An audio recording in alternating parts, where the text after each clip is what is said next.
"Darling, no wine. Or is it because you're on antibiotics for gonorrhea from your cruise?" But then, my daughter dropped a bombshell I never expected. The dining room was awash with warm golden light, the kind that should have felt comforting. Instead, it illuminated secrets lurking in every corner.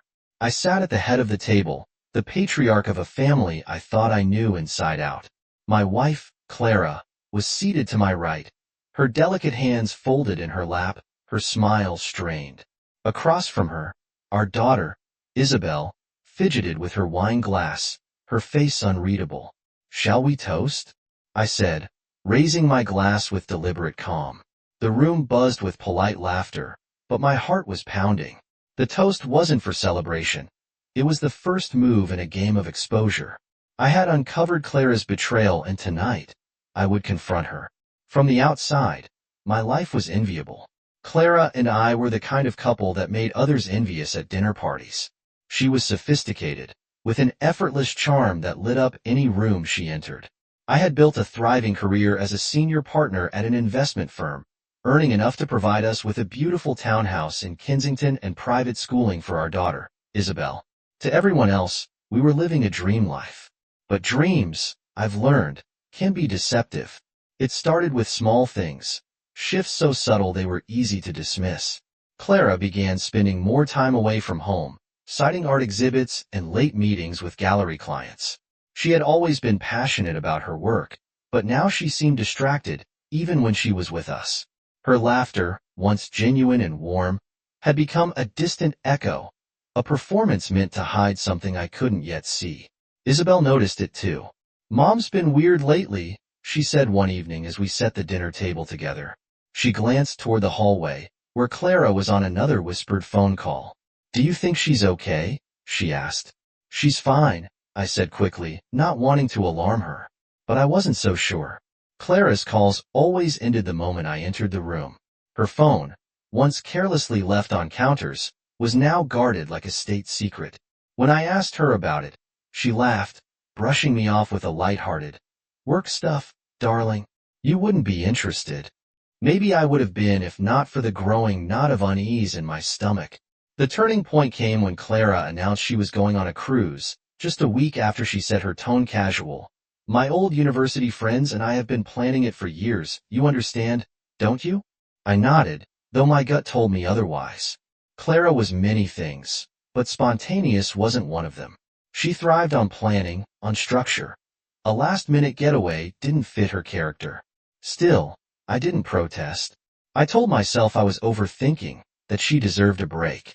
When she left, I watched her taxi disappear down the street, feeling a strange mix of sadness and relief. For the first time in years, I felt like I was alone with my thoughts I didn't want to confront. The house was eerily quiet in Clara's absence. Isabel was back at university, and I found myself wandering from room to room, trying to fill the emptiness. It wasn't long before I noticed things that didn't add up. The first clue came by accident. I was looking for a pin in Clara's desk when I found a scarf tucked in the back of a drawer. It wasn't hers. The pattern was bold and bright, not matching her refined taste. I picked it up, my mind racing. Could it belong to one of her friends, or was it something else entirely? Then there was her iPad. She had forgotten it at home, leaving it on the kitchen counter. I wasn't one to snoop, but when a notification lit up the screen, I couldn't help but look. "Can't wait to see you again," the message read. The sender's name was cryptic, just Am. But the intimacy of the words was unmistakable. I tried to rationalize it. Maybe it was a joke, a harmless message from a friend, but deep down, I knew better. Clara's secrecy, her sudden absences, her guarded phone calls, it all pointed to something more. My unease turned to suspicion, and suspicion demanded answers. The next clue came from her credit card statement. I wasn't usually one to check, but something compelled me to log in. Among the usual expenses, groceries, gallery purchases, there was a charge from a luxury hotel in Venice, a city nowhere near the cruise itinerary she had given me. The walls of my perfect life were beginning to crack. By the time Clara returned from her trip, I was a man teetering on the edge of certainty and denial. I had to know the truth, but I needed proof, proof that couldn't be explained away. That's when I decided to hire a private investigator. The PI was efficient and discreet, promising results within a week. I handed him the details I had: the scarf, the cryptic text, the hotel charge. Follow the trail, I told him. I need to know everything. Days passed in excruciating silence. Every time my phone buzzed, my heart leapt, only to sink again when it wasn't the call I was waiting for. Meanwhile, Clara carried on as if nothing had happened. She kissed me goodnight, cooked elaborate dinners, even suggested we plan a family vacation. Her performance was flawless, and for a moment, I almost believed her. Then the PI called Thomas. His voice was calm but firm. "You were right. I've sent you the photos." My hands shook as I opened the email. There she was, Clara, walking arm in arm with a man I didn't recognize. The photos were clear, incriminating the two of them laughing over wine at a cafe, sharing a kiss on a gondola in Venice, disappearing into the same hotel room. The man was Alexander Mikhoff, a Russian art dealer with a reputation for scandal. A quick search confirmed what the PI had told me. Mikhoff was a regular in Clara's world of galleries and auctions. He was wealthy, charming, and dangerous, a man who thrived on taking what he wanted. But the final piece of the puzzle was the most damning. The PI had obtained Clara's medical records. Days after her return, she had visited our family doctor and been prescribed antibiotics. The diagnosis: gonorrhea. My stomach turned. This wasn't just betrayal. It was humiliation on a scale I hadn't imagined. My wife of 25 years had risked everything, not just for another man, but for a fling so reckless it endangered our health. As I stared at the evidence, rage bubbled up inside me. But I didn't confront Clara immediately. No, that would be too easy. Instead, I began a plan. She had built her lies carefully, and I would dismantle them piece by piece. The dining room was a stage set for confrontation.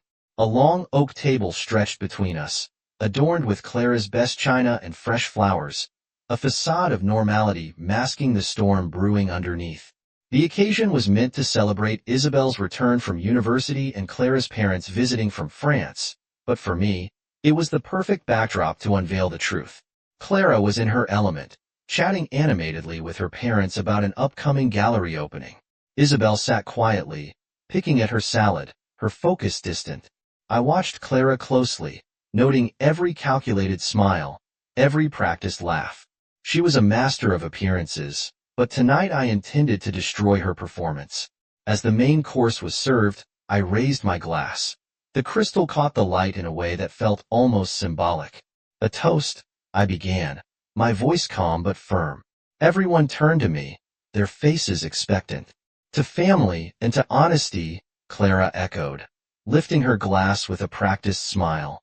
I let the silence linger, the weight of my words pressing down on the room. "Darling," I said, turning to Clara, "no wine tonight? Or is it because you're on antibiotics?" Her hand jerked slightly, causing her fork to clatter against her plate. Isabel's eyes flicked to her mother, confusion clouding her expression. "I'm sorry, Clara," she said, her voice tight. "What are you talking about, Thomas?" I leaned back in my chair, savoring the moment. "Antibiotics for gonorrhea," I said, each word deliberate. "From your romantic getaway with Alexander." The room erupted. Clara's parents gasped in unison, their faces a mixture of shock and disgust. Isabel dropped her fork, her expression shifting from confusion to disbelief. Clara's carefully curated composure crumbled as she stammered, "Thomas, please, not here." "Why not here?" I shot back, my voice rising. "Isn't this the perfect place to discuss how my wife of 25 years betrayed me, how she risked everything for a sordid affair with a man I don't even know?" Tears streamed down Clara's face as she buried her head in her hands. Her parents demanded answers, their voices a cacophony of outrage. But then, the most unexpected voice cut through the chaos. "Stop it!" Isabel shouted, her voice shaking with anger and fear. She stood abruptly, her chair scraping against the floor. "You're not the only one with secrets, Dad." The room fell silent, all eyes on her. My heart pounded as I tried to understand her words. "What are you talking about?" I asked, my voice barely above a whisper. Isabel hesitated, her gaze darting between Clara and me. Finally, she took a deep breath and said, Alexander, Moff, he's my biological father. The words hit me like a punch to the gut. For a moment, the world seemed to tilt on its axis, and I struggled to process what I just heard.